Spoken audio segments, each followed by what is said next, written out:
ก็จะมีตัวนี้บ่ใช้บ่ยากเนาะพวกน้อง Engine Lock นี่เข้าไปก็ไปสมัครแล้วแหละล็อกอินเลยแล้วก็ทำการติดตั้งเนาะเข้าไปติดตั้งมันเนาะเฮาดาวน์โหลดติดตั้งเนี่ยมันจะมีหลังจากล็อกอินแล้วมันจะมีตัวไกด์ให้เซตอัพอินสตอลอยู่นี่เฮาก็เข้าไปแล้วเฮาก็ดาวน์โหลดสิติดตั้งผ่านช็อกโก้ก็ได้หรือสิดาวน์โหลดมาแล้วทำการติดตั้งก็ได้นะแล้วแต่ถนัดแบบใดก็เอาแบบนั้นถนัดคอมมานด์ไลน์ก็ใช้คอมมานด์ไลน์ถนัดแบบดาวน์โหลดและติดตั้งเอาเนาะหลายคนน่าจะถนัดดาวน์โหลดติดตั้งเนี่ยอาจารย์ดาวน์โหลดมาละติดตั้งให้เบิ่งบ่มีอย่างไรเวลาติดตั้งบ้านๆเลยก็มีแต่แตกไฟล์ปึ๊บแล้วก็ทำการติดตั้ง Engine Lock เข้าไป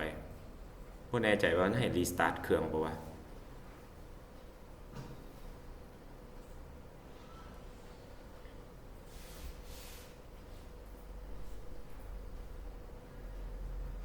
เป็น port forward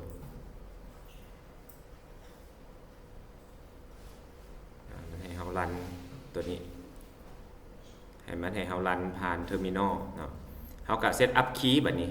เปิดขึ้นมามันจะขึ้นเทอร์มินอลเนี่ยมันจะมีคีย์มันจะมีอยู่นี่เนาะโยโทเค็นนี่เห็นปะเราเปิดตานี่ออกมานี่คือคีย์เราคีย์นี้ห้ามเปิดเผยให้คนอื่นเนาะแต่มื้อนี้อาจารย์เปิดเผยให้พวกน้องละบ่เป็นหยังเขาอยู่ในระบบเทสซื่อๆนะเขาก็เซตอัพคำสั่งตัวนี้พิมพ์คำสั่งนี้ใส่ engine lock config add token ขี่ข้านพิมพ์กับ copy ไปวางใส่ enter นะ token save เรียบร้อยแล้วเนาะต่อไปอาจารย์ได้ทำการรันหน้า PHP ตัวนี้นี่นะอยู่ในโลโก้แล้วว่าซั่นซะอาจารย์รันอยู่โลโก้แล้วรันอยู่โลโก้นี่หมายความว่าจังได๋รันยูโลโก้นี่อาจารย์รันยูพอร์ตนี้127จำ0จำ1ก็หมายความว่าโลโก้ก็คือเครื่องอาจารย์เองพอร์ต8888นะก็คันพวกน้องไปเข้าตามนี้ก็เข้าบ่ได้ดอกเพราะว่าอาจารย์รันอยู่ไสอาจารย์รันพอร์ตตัวนี้อยู่ไสอาจารย์รันมันอยู่ไสอยู่เครื่องใครเครื่องอาจารย์พวกน้องที่เข้าได้บ่มีทางเข้าได้เพราะอาจารย์รันอยู่เครื่องอาจารย์มีแต่เครื่องอาจารย์เท่านั้นที่เข้าได้แต่อาจารย์อยากให้พวกน้องเข้าพอร์ตตัวนี้ได้นำเนาะเฮาสิเฮ็ดจังไดเนาะตัวอย่างเอาง่ายๆเอาหน้าอินเด็กซ์นี่ก่อนก็ได้อาจารย์เฮ็ดหน้าอินเด็กซ์ง่ายๆขึ้นมาหน้านึงเห็นเนาะ Engine Lock สิก็คันอยากให้พวกน้องเข้าได้อาจารย์ก็ต้องบอกว่าเฮ้ย Engine Lock ข่อยมีพอร์ตนี่นะข่อยต้องการโยนพอร์ตนี่ออกไปข้างนอกให้คนอื่นได้127จำ0จำ0จำ1พอร์ต88นี่นะเนาะรันให้ค่อยแดเนาะรันให้ค่อยแดเนาะเอากลับมาเนี่ยมันก็จะมีคำสั่งตัวนี้เห็นปะ Engine Lock HTTP นะแล้วก็ HTTP แล้วก็ต่อด้วยพอร์ตของเฮานะก็ไปรันนะ Engine Lock Engine Lock แล้วก็รันพอร์ตอย่าง HTTP แล้วก็ต่อด้วยไอตัวของเฮาเมื่อกี้ฮะอาจารย์รันพอร์ต127จำ0จำ0จำ1พอร์ต88เห็นปะอาจารย์กด Enter อ้าวเข้าบ่ได้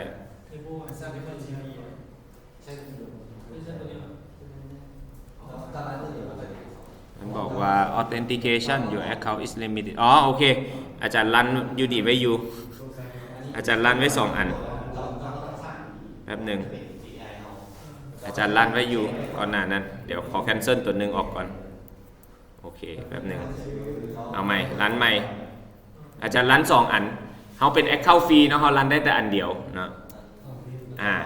รันแล้วเรียบร้อยหมายความว่ามันจะทำการ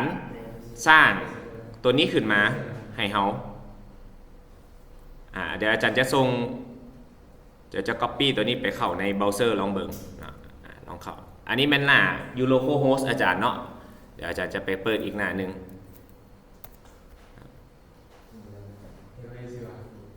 visit site เนาะนี่เข้า Engine Lock เรียบร้อยแล้วหมายความว่าอาจารย์สามารถส่งลิงก์นี้ให้พวกน้องเดี๋ยวเราลองส่งลิงก์นี้ให้กันเนาะแล้วพวกน้องลองเข้าเบิ่ง พวกน้องก็จะเข้าได้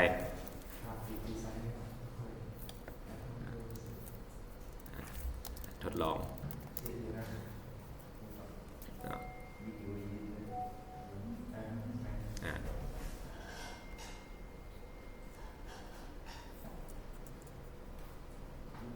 ลองกดเข้าเบิ้งเนาะ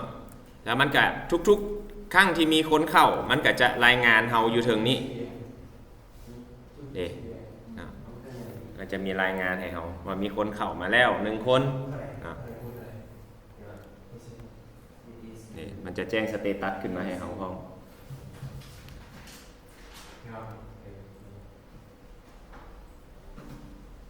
ลองเบิ้งเนาะลองเบิ้งพวกน้องลอง/นะเข้าได้แล้วบ่เห็น Engine Lock ของอาจารย์ขึ้นบ่ Hello Engine Lock นะลองเข้าเบิ่งว่ามันเข้าได้บ่เข้าได้แม่นบ่ลองไปที่หน้านี้อาจารย์ให้เป็นแอปพลิเคชันง่ายๆเนาะไปที่ add / เนาะ/ต่อเลยเนาะ/ แล้วก็ add ขีดต่อ productบ่แม่นขีดต่อ food.php enter ลองเพิ่มสินค้าเข้าเบิ่งดูมันจะเพิ่มเข้าได้บ่สมมุติอาจารย์พิซซ่าฟู้ดไทยอิตาเลียนโนโอเคอาจารย์เขียนชื่อแต่ตารางบ่ถือชื่อบ่มีหยังอันนี้อาจารย์เขียนชื่อแต่ตารางบ่ถือชื่อเนาะโอเคเอาแล้วเข้าใหม่รีเฟรชแล้วเข้าใหม่ลองเบิ่ง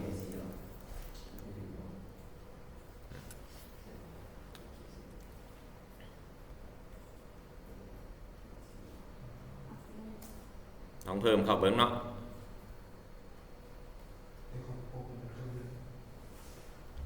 คันพวกน้องเพิ่มเข้ามันก็จะมาเข้าดัตต้าเบสของอาจารย์นี่เพิ่มเข้าได้บ่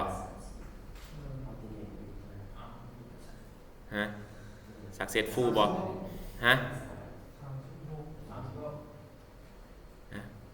เข้าได้เด้บ่ได้มีปัญหาหยังเด้อาจารย์ก็ลั่นผ่านอันเดียวกันนี่เด้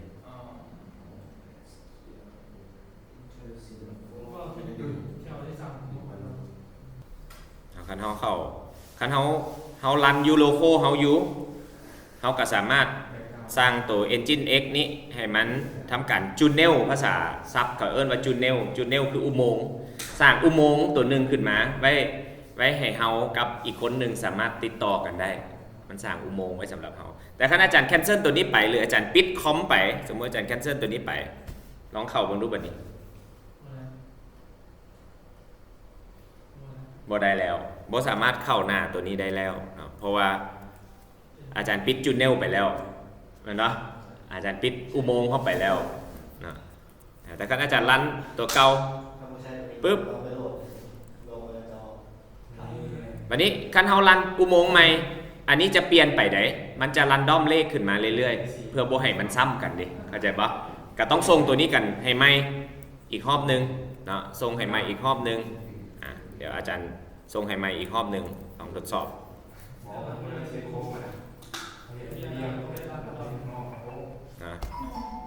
ก็ลองเข้าเบิ่งบัดนี้เขาก็จะสามารถเข้าได้visit site คือเก่านั่นแหละคันเวลาพวกน้องเฮ็ดเว็บแล้วเนาะแล้วพวกน้องอยากให้หมู่ทดสอบลิ้นหั่นนะพวกน้องใช้ตัวนี้เห็นป่ะเฮารันอยู่โลโก้เฮาเอาคอมเฮานี่น่ะเป็นเซิร์ฟเวอร์เลยแล้วรันทดสอบเบิ่ง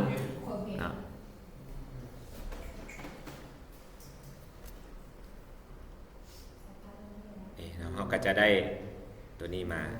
เรียบร้อย